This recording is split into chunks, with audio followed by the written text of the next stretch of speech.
বিসমিল্লাহির রহমানির রহিম। আজকে এনআইআর প্রসঙ্গে কয়েকটা কথা বলবো। প্রসঙ্গের প্রথমে যে কথাটা আসে সেটা হচ্ছে এনআইআই বাস্তবায়নের মাধ্যমে যদি আনঅফিসিয়াল ফোনগুলো নেটওয়ার্ক থেকে ডিসকানেক্টেড হয়ে যায়, সেক্ষেত্রে বাংলাদেশের আনঅফিসিয়াল অনেক বড় বড় ব্যবসায়ী, ছোটো বড় অনেক ব্যবসায়ীদের স্টকে অনেক ফোন আছে। একদম লোয়েস্ট করে ধরলেও 40 লাখ থেকে স্টার্টিং, অনেকের 2-3 কোটি টাকার ফোন স্টকে আছে। তো এগুলো বিক্রয় করার একটা সুযোগ দিতে অবশ্যই দিতে হবে। হুট করে একটা কিছু বললেই হয়ে যায় না। এটা ওনাদের অনেকের ব্যাংক থেকে ঋণ করা আছে, এই ঋণের টাকা দিয়ে ফোন কিনে হচ্ছে ওনারা বিজনেস করতেছে। এটা ওনাদের জীবিকা, এখানে ওনাদের রিজিক। দ্বিতীয় প্রসঙ্গটি হলো, যদি এই সময়টা 3 থেকে 6 মাস দেওয়া হয়, সেক্ষেত্রে ওনারা এগুলো বিক্রি করবে। আর দ্বিতীয় বিষয়টা যেটা, সেটা হচ্ছে যে মোবাইল ইম্পোর্ট বা মোবাইল আমদানি সবার জন্য একদম উন্মুক্ত করে দিতে হবে।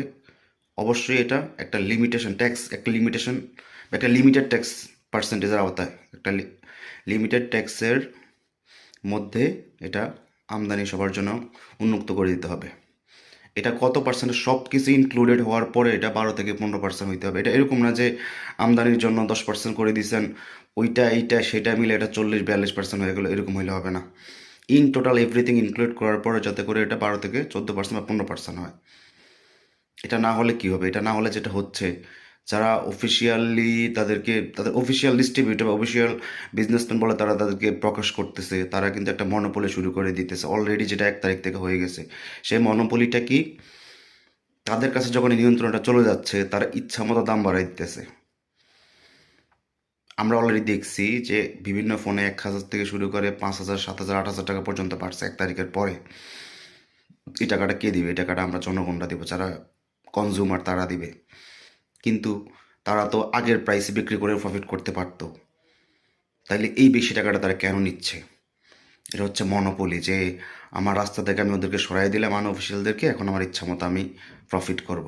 এটা দুইটা ব্যাড এফেক্ট আছে, এটা দুইটা ব্যাড সাইড আছে। একটা হচ্ছে কনজিউমাররা ক্ষতিগ্রস্ত হবে আর্থিকভাবে, অনেক বেশি টাকা দিয়ে কিনতে হবে, এমনিতেই তো অফিসিয়াল ফোনের দাম অনেক বেশি।